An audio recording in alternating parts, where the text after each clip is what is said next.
Yo les trashers! Pour les 20 ans de la série Pokémon, Nintendo nous propose de rejouer aux premières versions de Pokémon sur notre 3DS. Génial! Dans le fond, tout était mieux. L'aventure, les musiques, les combats, les graphismes...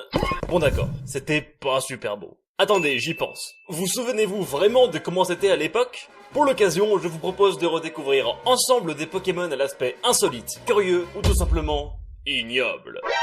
Certains Pokémon ne ressemblaient pas à ceux que vous connaissez maintenant. Sur la version verte de Pokémon sortie uniquement au Japon, on remarque que Salamèche possède une sorte de petite excroissance dans le dos, que l'on ne retrouve plus sur aucune version aujourd'hui. Certains parlent de malformation, d'aliens, tout ça.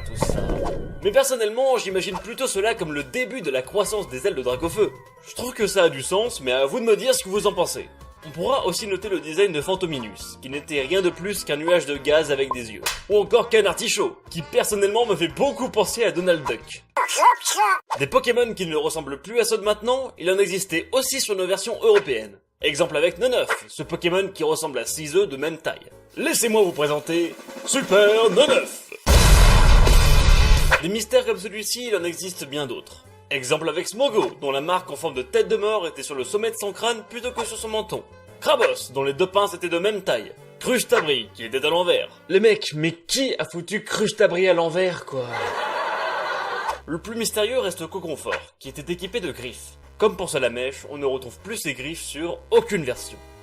Mais en même temps, pourquoi lui avoir donné des griffes si c'est pour qu'il ne fasse que... Armure. Dure vie que la vie d'un cocon. Mais bon, je vous connais, vous ce que vous aimez c'est de se moquer de ceux qui sont bizarres, hein. Bande de malappris. Ah mais attendez, moi aussi en fait. Allez, envoyez les monstres. OMG, Dracofeu il est trop classe. Le cheval. Un Tortank c'est le plus stylé. Bibardum. Bonsoir. Eh, Bulbizarre c'est le starter le plus charismatique. Par ici l'harmonica. Donc l'enfance des tweets c'est fait, on peut débuter. Voici Tignon dans Pokémon Vert. Je ne sais pas vous, mais j'ai quand même mis quelques temps à comprendre que cette espèce de kiwi en premier plan, c'était en fait ses poings et ses jambes. Hein, qu'est-ce qu'il y a? Mais non, mais sérieux, mais pas le fruit, enfin. Bon, on est d'accord, Métamorphe est pas spécialement beau. Un vieux chewing-gum, du rose, voici un Pokémon. Eh bien, sachez qu'on peut faire encore plus moche. Si, c'est possible. La preuve. Magmar est un peu dans la même situation. Il est dégueu et à l'époque, c'était pire. Le plus drôle, c'est sa posture. Regardez, on dirait que lui-même s'excuse pour sa laideur. Je suis désolé, gros. Continuons sur Machoke, Machopper et Maconier. Bon, là clairement, on a le droit à un mélange entre un canard et Thibaut InShape. Damn! Pas sûr que ce soit légal, donc on va pas s'attarder là-dessus. Bref, oubliez les pecs bandés et les muscles nervurés, c'est parti pour les potelés. Ectoplasma était plutôt...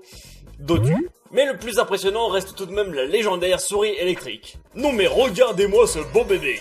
Le plus rigolo, c'est que ce Pokémon a vraiment bien maigri avec le temps. Les nutritionnistes le détestent. Aucun produit miracle, aucun sport, aucun régime, perte de poids incroyable. À cause de lui, plus personne n'a besoin de moi pour maigrir. J'ai perdu mon travail, ma famille, mes gosses. Ma vie est foutue. Bon, assez rigolé, il est temps d'entrer dans le sanctuaire de la monstruosité. Et croyez-moi, ça ne plaisante pas. Voici Gros Doudou. Écoutez ce qu'en dit le Pokédex. Leur fourrure est si douce que s'ils se font des câlins, ils ne voudront plus se séparer.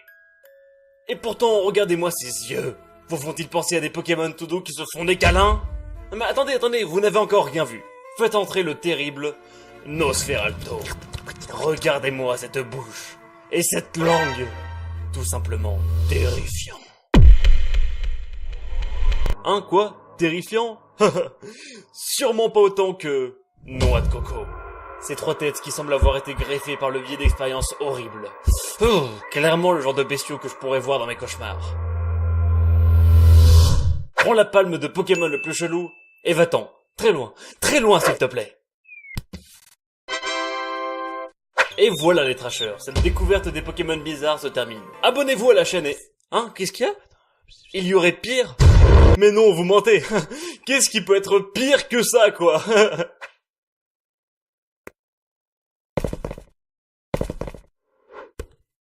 Un putain de fœtus! Merci à vous les trashers d'être toujours aussi géniaux et d'avoir regardé cette vidéo. Elle vous a plu? Mettez un pouce bleu et partagez, ce serait super cool. Ah oui tiens, petite question. Qui est pour vous le Pokémon le plus bizarre, toute génération confondue? Dites-le moi en commentaire. Comme d'habitude, abonnez-vous à Trash Pokémon Trash et à ma chaîne. Vous pouvez aussi nous rejoindre sur les réseaux sociaux pour ne rien rater. Encore merci les amis, et à bientôt.